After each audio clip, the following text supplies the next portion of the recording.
Hello and welcome to the Sound Lab podcast, interviews unedited. On today's show, interviews with Bradley Simpson, who you will know from the Vamps. We also have Will Brown, John Blaylock and Lucie Sue. Plus, we throw back to Reading Festival 2015 where we spoke to the one and only Frank Iero of My Chemical Romance. Yes, that's all on today's show, so shall we crack on and play you our first interview from Bradley Simpson from the Vamps. How are you? Hello, mate. Yeah, I'm good. Thank you. How are you? Yeah, not too bad. Thanks so much. So we've been playing a brand new single of yours, released just last week, called Carpet Burn. Tell us a bit about the single. Yeah, it is the sixth song, sixth single that I've released off my upcoming album, The Panic Years. And I think there's always, for me at least, there's always like a DNA song in the writing process that becomes like the core of the album. And I think in terms of writing and lyrics, Carpet Burn really became this song for me. I love it. It came around really quick. I did most of the album in New York, so I landed there for the first trip that I did, and got into the hotel room and wrote Carpet Burn on the first night, and then took it into the studio the next day. And it just feels like it's like exactly how I want to sound, and I feel like it wraps up the album in like one song. If I would recommend one song for people to listen to in my music so they get an idea what the album sounds like, I would say go and listen to Carpet Burn. Good. And the sound that you've made with this record, was it the plan to make that sound, or was it just simply how it turned out? To be honest, I went in not having a clue how I wanted to sound really, because it's my first solo album, so I'd spent so long kind of working with the band and kind of bouncing off the other boys for best part of 10, 11 years. So going into a solo album, I just experimented for a long time, but I ended up landing on a bit more of like a kind of live, organic, maybe slightly rockier leaning sound, purely because that's like the music that, one, I grew up on, and two, I listen to primarily, and I'm the biggest fan of. So it just felt kind of natural to do that in the end. Yeah, good. And I'm sure you wrote more than what made it onto this record. What happens to those tracks now? Are you going to consider them again down the line, or do you think they'll just be binned off for you to start again? The forgotten songs. No, I'm a firm believer in there actually wasn't that many. Usually there is ones that I leave on my laptop for good reason. But on this album, there actually wasn't that many. It was quite a focused album writing process, so there wasn't that many. I think there was one or two. Again, not any that I'd be willing to put out into the world. So they'll stay on the laptop. But there was a couple of ideas that I think I'll use as jump off points for the second album. But I was pretty happy with the ones that made the album in the end. Good. I'd like to talk a bit about the writing process as well. So for you, how do tracks normally start off? It's different every time. Genuinely, I'd love to say that there was a starting point for everyone that worked for me, but it's just different. I think in the past few years, the biggest lesson I learned in songwriting was to just take pressure off yourself. For a long time, I would try and write a song a day, and then I was just driving myself insane. So I think on this album, I just kind of sat back and waited for stuff to kind of come to me, I guess. And that's what it felt like with Carpet Burn. And I think you enjoy the process so much more than if it feels like the song just kind of all comes out in one flow, and then you have an idea of where the production could go, rather than kind of, I don't know, banging your head against the wall with it and going in with too conceptually. For me anyway, at least it works. And I wanted this album to be more personal than anything I'd written before, so it was about tapping into that. So no, but for me, I tend to start writing on guitar or piano.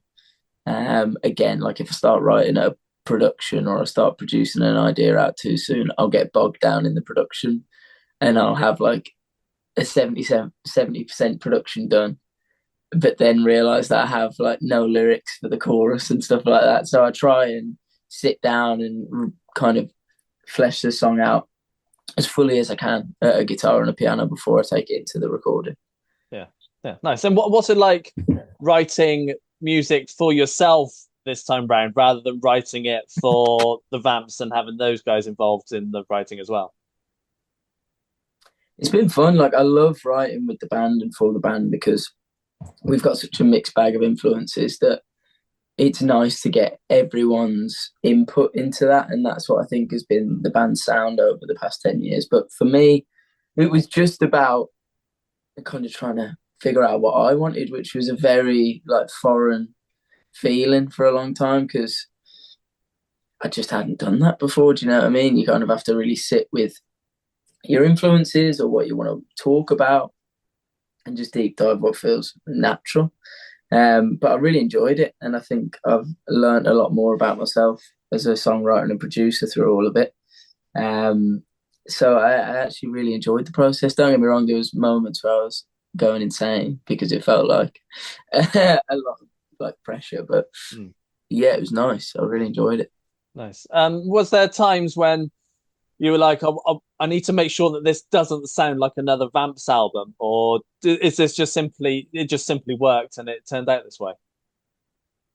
There was a couple of songs that I'd written throughout the process that I actually like. When you talk about songs being held back, there was a couple that I wrote that I was like, this feels more like the band. Like I think the songs very much presented themselves in a way of either feeling right for me or not. Um, so it wasn't necessarily a conscious thing. And I think where we landed with songs like Cry at the Moon and Carpet Burn early on in the process, they became, like I say, DNA songs for the whole album. So I've kind of like followed that thread once we'd started on it, and it started to feel like I was building out my sound outside of the band. So yeah, I think it kind of came naturally. I wasn't too conscious of being like this needs to not sound like the band. If it started to sound like anything that felt right within the band, I usually would just kind of put it to one side Yeah. and like maybe that'll be something that we'll work on in the future, or it will just get left on my laptop. But that's kind of how it worked. Yeah, and people Yeah. get to see you doing some live shows. You've got some Australia dates, and you've got some dates here in the UK as well. I bet you can't wait to be doing some shows again. Yeah, mate, I'm buzzing. And like the last like 3-4 months of the year last year were just flat out touring. So I've had like a bit of time off now, so I'm already excited to get back to shows. But especially because the touring that I did last year, there was I think like the first few shows that I was doing, I either didn't have a song out or I had one or two songs out. So the fact that the next tour that I'll do in the UK is going to be the album will be out. People have had a chance to sit with the songs for a couple of months. I'm so excited for that. I'm really looking forward to it. Yeah, I can well imagine. You did some festival shows last year as well. Are you hoping to be back on the festival circuit this year as well? Hopefully, dude. Yeah, I've got like at the moment I've got a festival called Victoria's booked in, which I'm really excited for. And the lineup for that across the weekend looks really good. Like I'm a massive Queens to Stone Age fan. Mm. And they're on like the day or two before me. So I'll be making sure I go down to the festival early just to acclimatise and see Queens of Stone Age. But yeah, I love them, and I really love them. I used to go to a lot of festivals when I was younger, and I just think it's such a good place to discover new music. It's always a lovely community at festivals. So getting to play, like I played Reading and Leeds. Well, I played Reading last year, and Yeah. Leeds, my tent um, got blown away. There was like basically like a storm and turned up to the stage at Leeds, and it was just hovering and had a Wow. hole in it. So they were like, "Yeah, this tent isn't going to be ready for a little while." So didn't get to play Leeds, but I went to Reading when I was a kid and got to play Reading. So it was really cool, man. I loved it. Yeah, I can well imagine. And we need to touch on the Vamps, of course. You've been with them for well 10, 15 years, I think now. Where are you Yeah, guys at? Because it's been a couple of years since some new music from them. yeah, it has. I mean, we yeah, the last album was probably like nearly 4 years ago. Mm.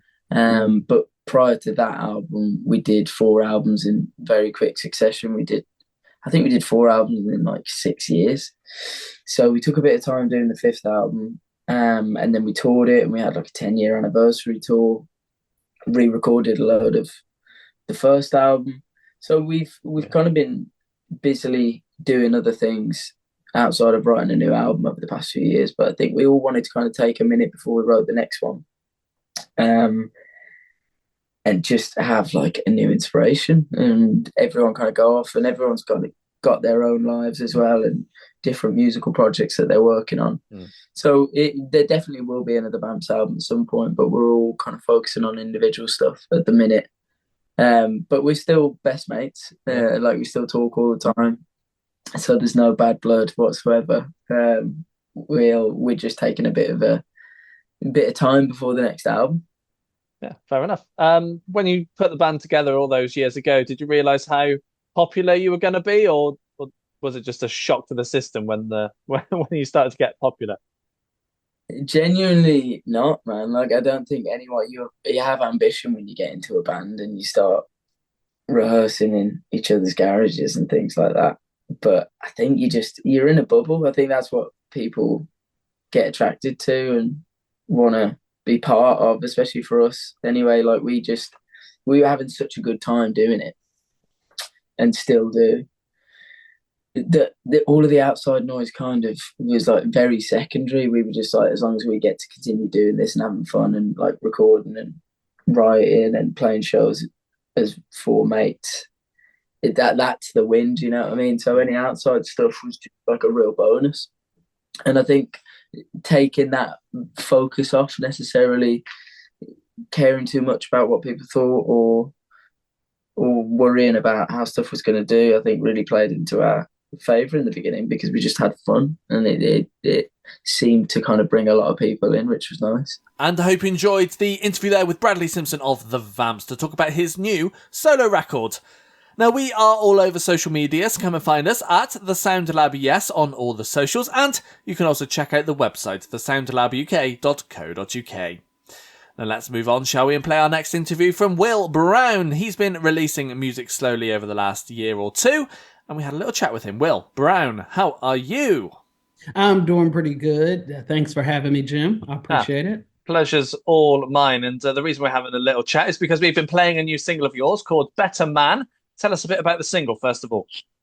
So Better Man, it's a song that I created after having a conversation with a close friend of mine.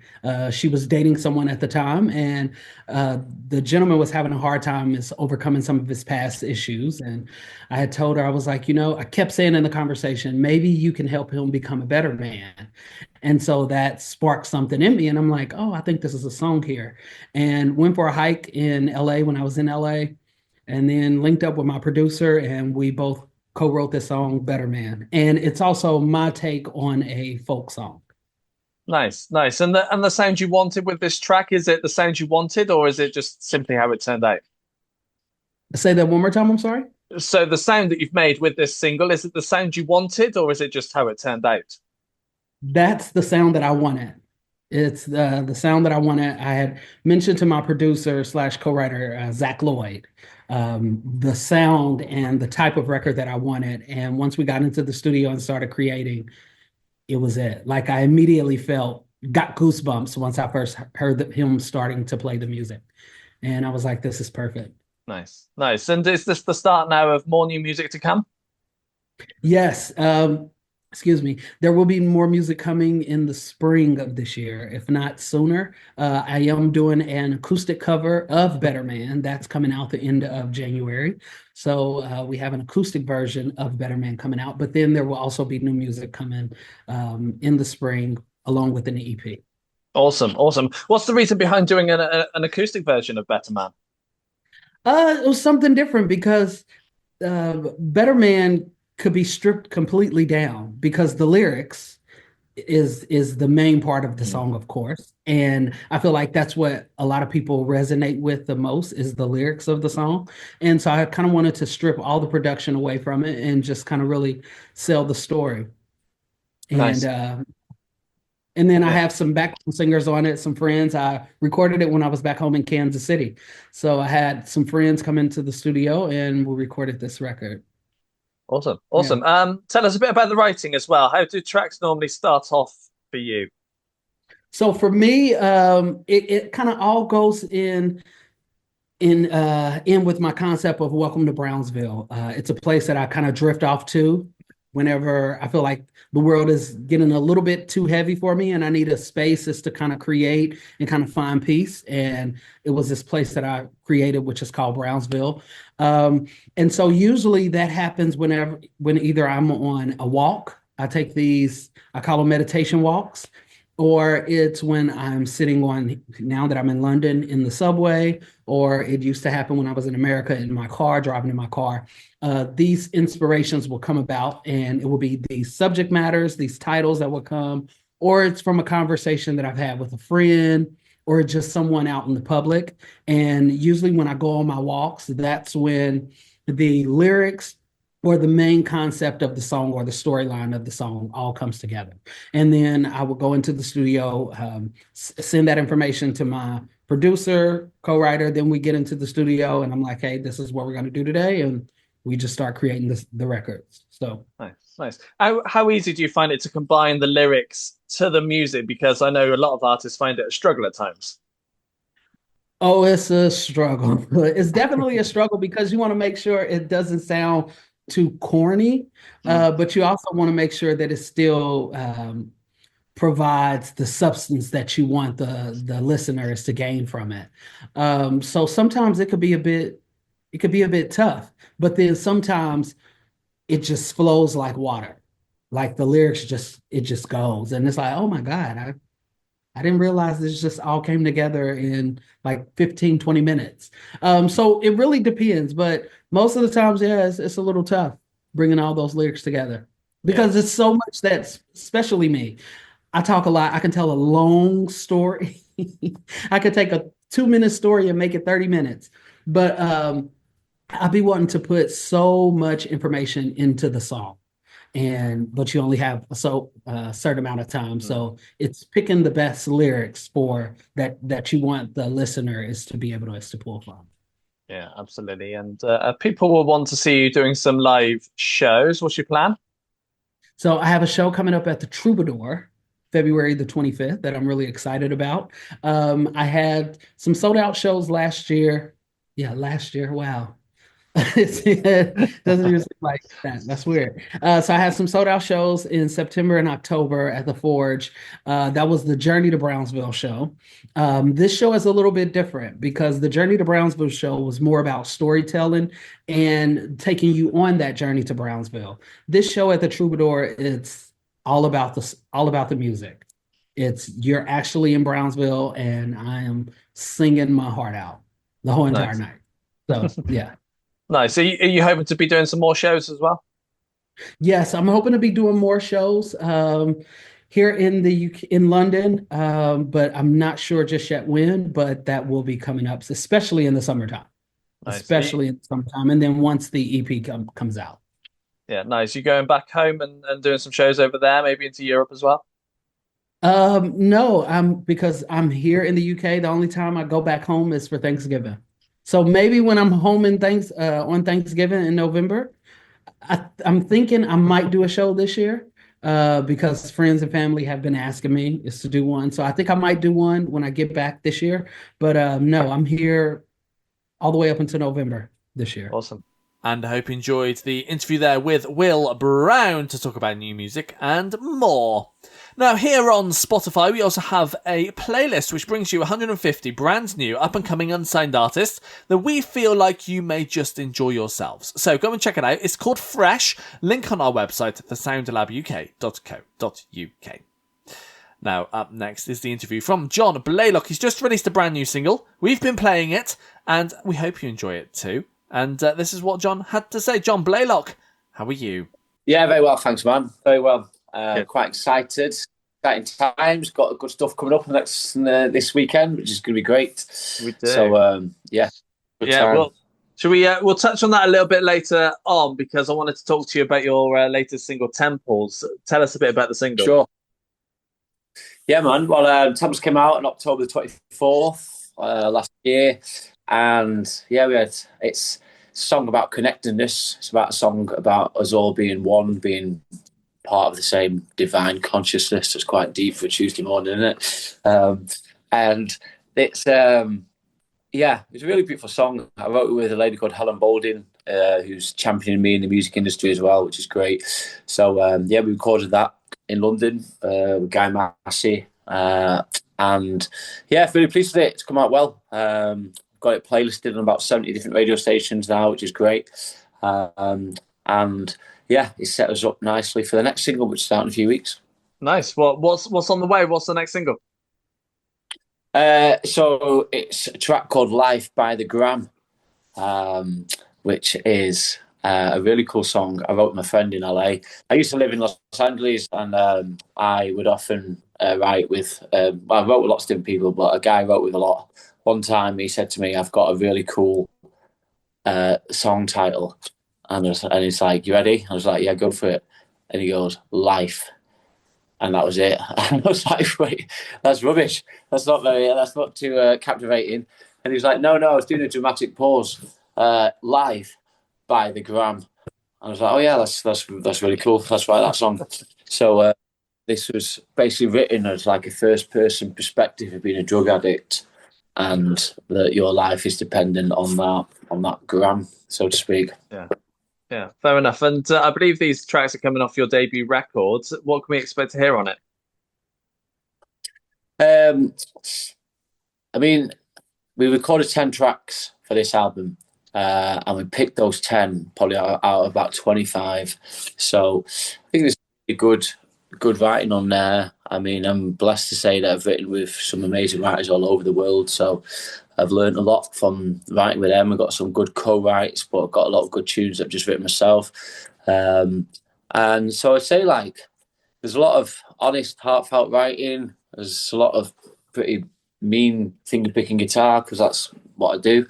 And yeah, and my dulcet Mancunian tones singing over the top. Nice. And what happens to the tracks that haven't made it onto this record? Do you consider them again for next time, or will you just bin them off, do you think? No, I mean, I'm always hesitant to bin off a song, but I do like to recycle songs. So yeah, I would often I've been like not messed around with the song for like 3 or 4 years. Think, that chorus of that or that verse of that could really work well with something that I'm writing at the moment. So there's a lot of recycling goes on, and yeah, and also it's a matter of taste, isn't it? Because some of the songs that I thought were good enough for this record, the other people involved in making this record preferred others. So when I'm next making a record, depending on who's involved in the team, maybe they might be big fans of some of the ones that got cut from there. So we'll see. But I always like to write more as well, so I like to keep the options going. Yeah, I can well imagine. And you mentioned that you've got a busy, well, not just weekend, but a couple of weeks lined up, because you are heading out on tour shortly with Wet Wet Wet. Indeed, yeah. So we started Sunday in Norwich. Which is great because I'm gigging this weekend in Manchester Saturday night, and then Sunday morning we'll take the train to Norwich and start this 2-week tour, 12 dates for them across the UK. So Norwich, Cambridge, Bournemouth, Basingstoke, Stoke, Nottingham, Hull, Aberdeen, Stockton-on-Tees, Dunfermline, and Dundee. I think I've said all that. I might have missed a couple. Oh, Bradford possibly as well. And the theatres. I mean, I checked all the theatres out that we're playing, and they're just stunning.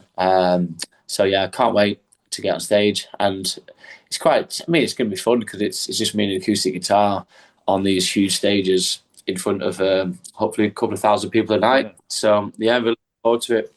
Yeah, I can well imagine. Is this the start now of more live dates to come? Have you got more kind of being planned?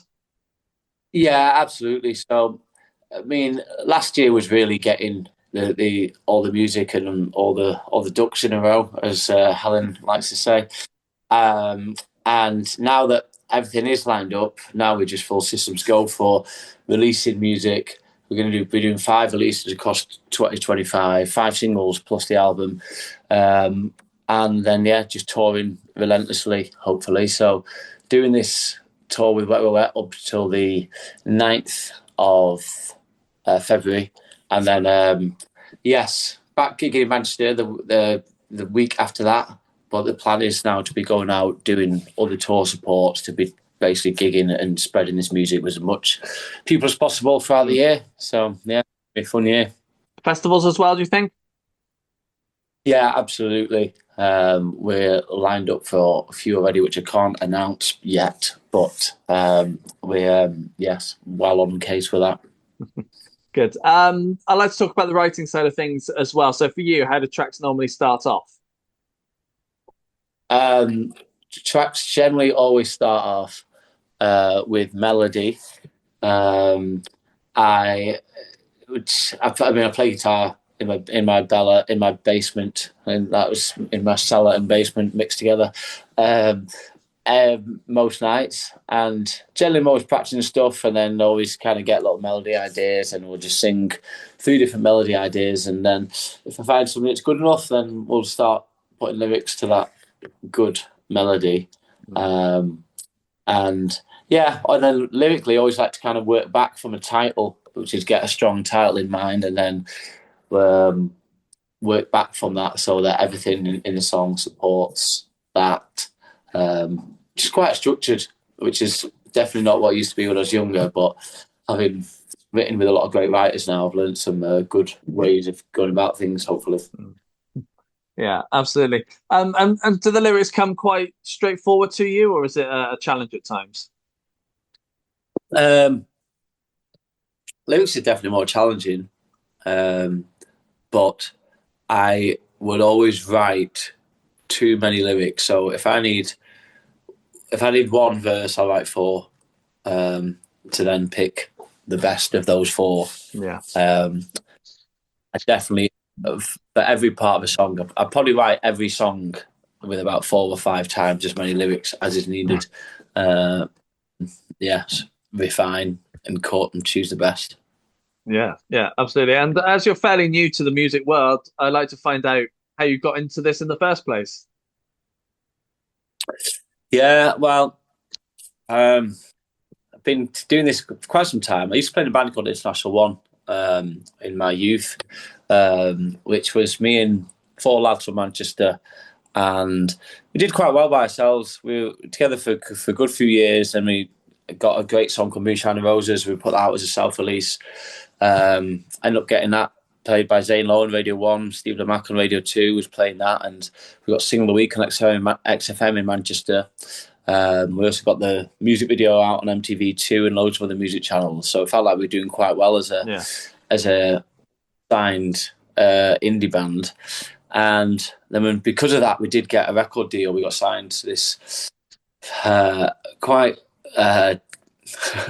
dysfunctional label, might be the word to describe it, that had a lot of money but not a great deal of sense. And over the course of 12 months, I spent a ridiculous amount of money on things. And basically, after 12 months of working with this record label, they billed everything to us. And so we were £250,000 in debt to that record label, having released no music at all. So, that was a real killer. And so that was the end of that band, which is why I started a solo project instead. This is where we are now. And I hope you enjoyed the interview there with John Blaylock.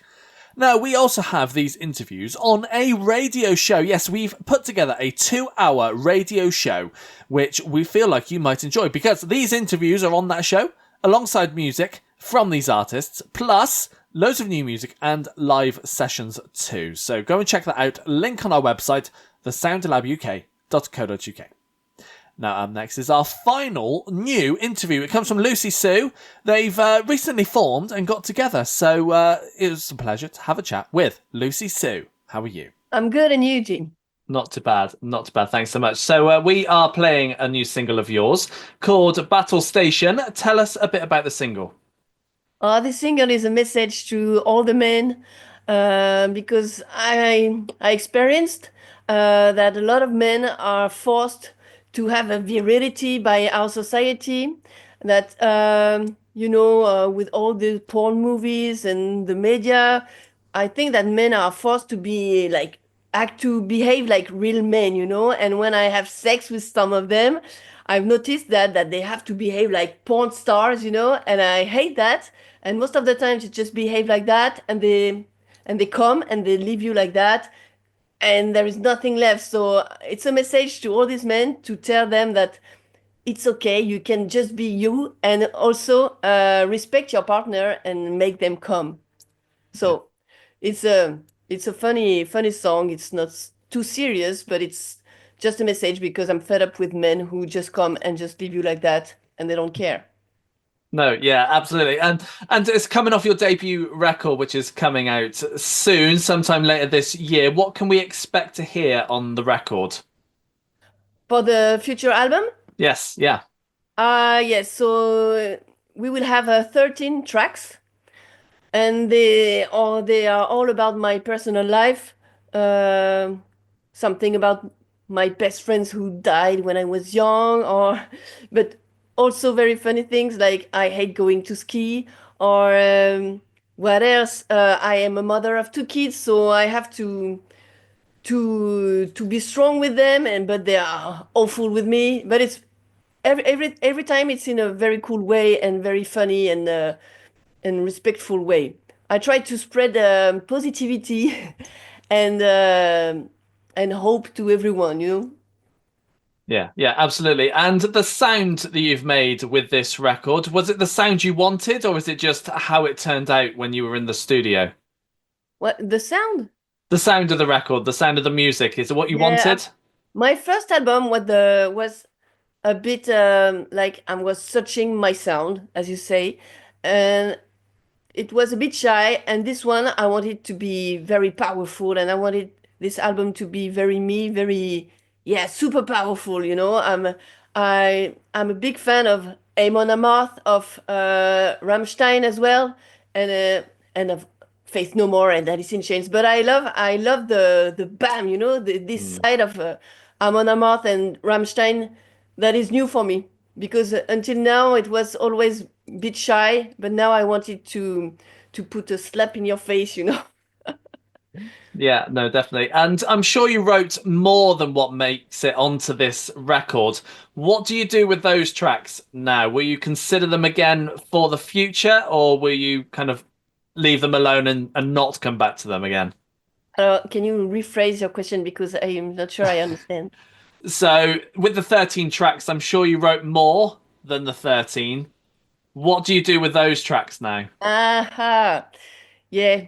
Yes, obviously I wrote more, and I just say them because I think they are good tracks, but they are not ready actually. So I just have to work on it and find solutions to make them great. And yes, for the third album, I think that you might hear the ones that are left for the moment. Nice, can't wait. I like to talk about the writing as well. So, for you, how do the tracks normally start off? It depends. Sometimes it's just a word. Sometimes it's just a melody on my guitar. Usually I start with the melodies on my guitar, and also I love to listen to all kind of music. For example, I started cello when I was 4, so there's a lot of inspiration for me in all these kinds of music. But yeah, I start with my guitar, and sometimes I also have like words coming into my mind. But when I write songs, I'm always start with the melody, and then I write fake words, and then I put the words on it. But it's always about my own experience. Yeah. Yeah. And how easy do you find it to write the words to the music you create? Can it be a challenge at times? Yeah, at the beginning it was a big challenge because I thought I was unable to do it because I'm a musician, not a poet. But actually it came quite easy. I don't know, because maybe I'm used to listen to a lot of music, so the poetry come naturally. But yeah, it's no, it's okay. Yeah, it's okay. Yeah. And I'm sure you'll want to take these tracks on the road and do some live shows. What's your plan for touring?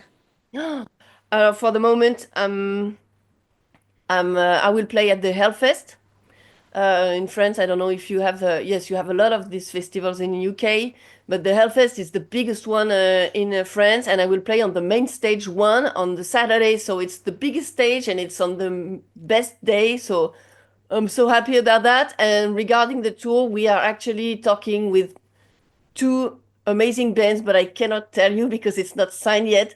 But it will be amazing. I hope that we will sign it. Yeah, So it's I'm going to sure. be official. Yeah, you're going to come over here to the UK? I would love to because you know that most of the bands I listen to are either American or English. So I would love to come to your country and play. Yes, of course. You know, I'm a big fan of The Darkness, for example. I love them so much, and many more. But yeah, it would be a dream to play in UK. Yeah, for sure. Yeah. Nice. Is there anywhere else you want to play? I'm sure you want to go to America and maybe Yeah, Australia and Asia. Canada. No, and also Scandinavia and Germany because German they love rock and roll, and in France it's totally different because in France people don't really love rock. They prefer to listen to pop music or shitty R&B, and it's awful, you know. So I think that the audience will be much better in UK or Germany. Or the more you go to the north, the better they are rock and roll, you know. Yeah. And Spain as well. Spain are good public, good audience for rock. Yeah, Definitely. no, absolutely. And I like to find out, because you're fairly new to the music world and to us as well, I like to find out how you got into music and what made you do this in the first place. So I was born in music because all my family are musicians, but professional musicians. But then I get married, and this is the thing that you should never do because when you get married, you put all your dreams aside, and you just have to work with for your kids and for your husband. And so for 10 years, I totally forgot to my life. And then I got divorced, and then I found music again, and music came back to me. But that's why I'm totally new because until now I was into raising my kids and stupid things that I should have never done. I mean, yes, of course I have to raise my kids because I love them, but I should have keep on playing music. Yeah. Yeah. You can always look back, but look to the future now. Look to the future. I'm sure there's things you want to do as well in the future. If you have to pick one thing that you have to do in your music career, what would it be? Yeah, you know what? My dream, I always say that, but my biggest target, I always say that, is to play at Wembley. And I hope you enjoyed the interview there with Lucie Sue. Now, this is the part of the show where we like to throw back in time to an interview that we did when we were kind of just starting out, really. Yeah, we started doing the Sound Lab rather early in the, around 2014. Well, this one is from 2015. It's from Reading Festival, where we spoke to Frank Iero, who you will know as part of My Chemical Romance. Yeah, they got back together, but we asked him that question back in 2015 when they were maybe not planning on getting back together. We asked him that question, so stick around for that answer. So, Frank Iero, how are you? I'm doing very good. Excellent, excellent. So, what have you been doing over the last couple of months or so? Oh man, touring, touring nonstop, basically. We just got off. We did the States with Against Me, and I think we had about maybe 2 weeks off, and then came here to do this. Yeah. So you played Leeds on Friday, Reading today. How's it been? How's your weekend been? It's been amazing. I got to see a lot of great bands. Played a really fun set at Leeds. We had some problems, just like technical problems, that I'm glad we could work out. And so hopefully today we don't have any. Fingers are crossed. And then yesterday I got to hang out. I got to see Metallica for the first time. That was my first time seeing them. It was awesome. And then today, just I got to see Against Me, and I just did press. Basically, that's all I got to do. Any other bands that you caught yesterday? Yeah, Gojira. Yeah. Which were unbelievable. Wolf Alice. Yeah. What else did I get to see yesterday? that was about it. Yes, I tried to see Ash, but like the one stage went over and it just couldn't figure it out.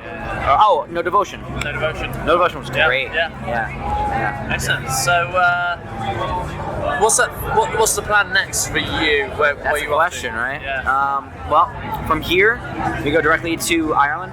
Okay. We do Belfast and Dublin, and then we go home for about 2 months.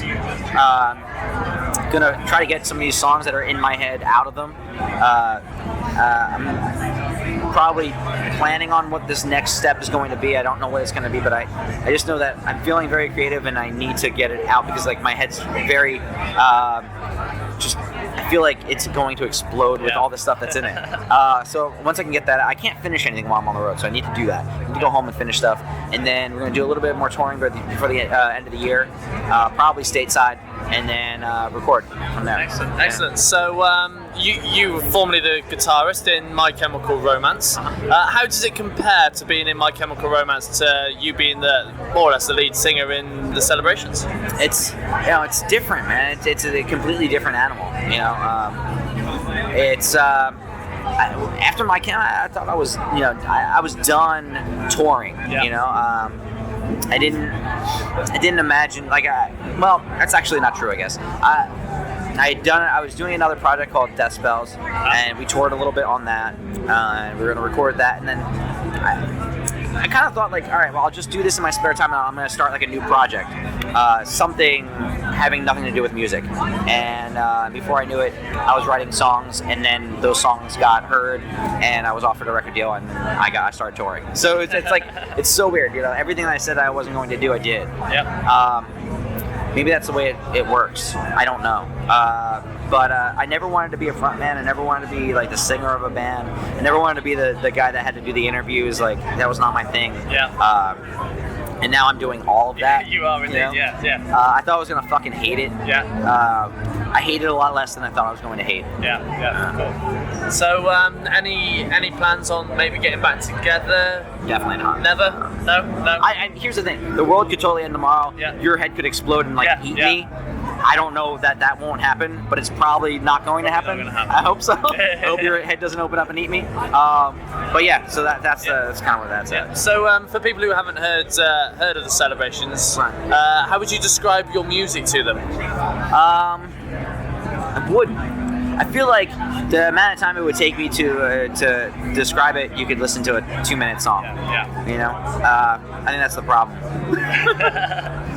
Well, we'll play a track by great. you straight after this interview. But out of all the tracks that you've done with the Celebrations, which one's your favourite? I guess the most immediate would be Joyriding, because it was written in a night and posted the next day, and it was more of an experiment in the immediacy of art, and if you could nail it with the original intent.